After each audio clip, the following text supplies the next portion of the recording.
नमस्कार दोस्तों, मैं हूं सनी और आप देख रहे हैं आई एम एन इंडियन। तो आज का जो विषय है दोस्तों वो है एन.आर. नारायण मूर्ति। इन्फोसिस के संस्थापक हैं।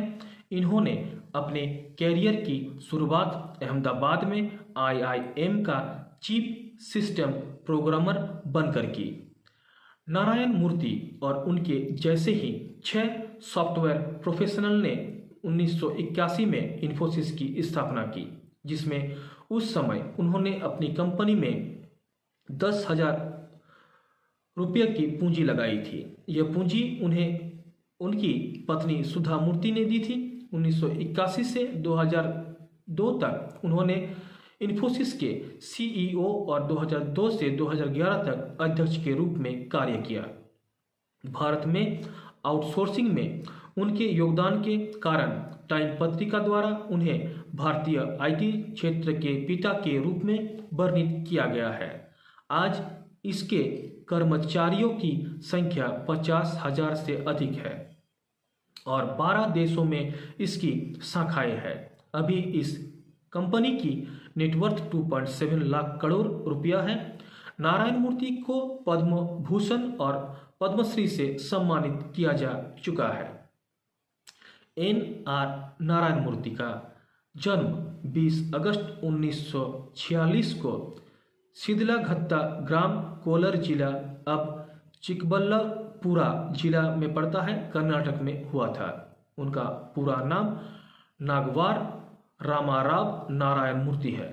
नारायण मूर्ति के पिता का नाम नागावार रामाराव था, जो हाई स्कूल में टीचर थे, जिसमें वे गणित और जीव विज्ञान पढ़ाते थे। उनकी पत्नी का नाम सुधा मूर्ति उर्फ कुलकर्णी है। उनके 2 बच्चे हैं, जिनका नाम, बेटा का नाम है रोहन और बेटी का अक्षता मूर्ति है। सुधा मूर्ति एक सोशल वर्कर और लेखिका है। एन.आर. नारायण मूर्ति ने प्रारंभिक स्कूली शिक्षा पूरी करने के बाद वे इंडियन इंस्टीट्यूट और टेक्नोलॉजी की परीक्षा देने गए, लेकिन उसमें वे किसी कारण से उपस्थित नहीं हो सके। बाद में वहां जाने के बजाय वे नेशनल इंस्टीट्यूट ऑफ इंजीनियरिंग में दाखिला हुए और 1967 में इलेक्ट्रिकल इंजीनियरिंग में उन्होंने ग्रेजुएशन में डिग्री प्राप्त की। 1969 में उन्होंने कानपुर के इंडियन इंस्टीट्यूट ऑफ टेक्नोलॉजी से मास्टर डिग्री भी प्राप्त कर ली। नारायण मूर्ति ने अपने कैरियर की शुरुआत अहमदाबाद में आईआईएम का चीफ सिस्टम प्रोग्रामर बनकर की। वहां पर वे भारत के पहले शेयरिंग कंप्यूटर सिस्टम पर काम कर रहे थे और भारत के इलेक्ट्रॉनिक्स कॉरपोरेशन के लिए बेसिक इंटरप्रेटर को डिज़ाइन कर रहे थे। बाद में उन्होंने एक कंपनी शुरू की जिसका नाम सॉफ्टोनिक था, लेकिन जब सिर्फ 1.5 साल में ही कंपनी असफल हुई तो वे पुणे के पटनी कंप्यूटर सिस्टम में भर्ती हुए। नारायण मूर्ति और उनके जैसे ही 6 सॉफ्टवेयर प्रोफेशनल ने 1981 में इन्फोसिस की स्थापना की, जिसमें उस समय उन्होंने अपनी कंपनी में 10,000 रुपये की पूंजी लगाई थी। यह पूंजी उन्हें उनकी पत्नी सुधा मूर्ति ने दी थी। उन्होंने 21 सालों तक 1981 से 2002 तक इन्फोसिस की सीईओ बनकर सेवा की और बाद में उन्होंने नंदन नीलेकनिन को अपने पद का उत्तराधिकारी बनाया। इन्फोसिस में काम करते समय उन्होंने भारतीय आईटी के विकास के लिए वैश्विक स्तर पर चलने वाले मॉडल्स का निर्माण किया।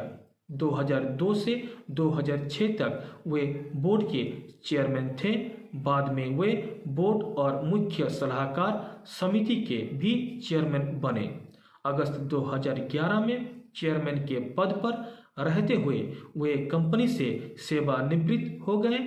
HSBC के कॉरपोरेट बोर्ड की उन्होंने एक आज़ाद डायरेक्टर की तरह सेवा की और इसके साथ ही DBS बैंक, यूनिलीवर, ICICI और NDTV के लिए डायरेक्टर के रूप में कार्य किया।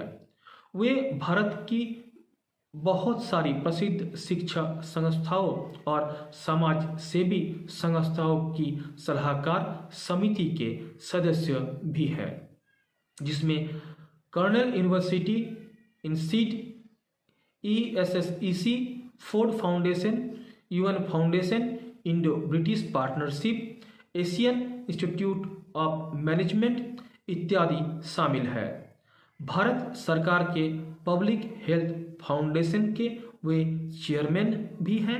नारायण मूर्ति ब्रिटिश टेलीकम्युनिकेशन की सलाहकार समिति के एशिया क्षेत्र के मुख्य सलाहकार भी माने जाते हैं।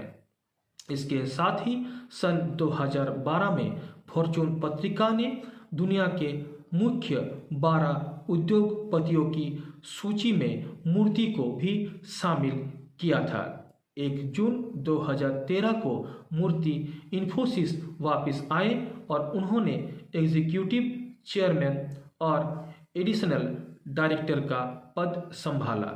12 जून 2014 को उन्होंने अपना एग्जीक्यूटिव चेयरमैन का पद छोड़ने की घोषणा की, जिसे 14 जून से लागू किया गया, लेकिन 12 अक्टूबर तक उन्होंने नॉन एग्जीक्यूटिव चेयरमैन बनकर सेवा जरूर की।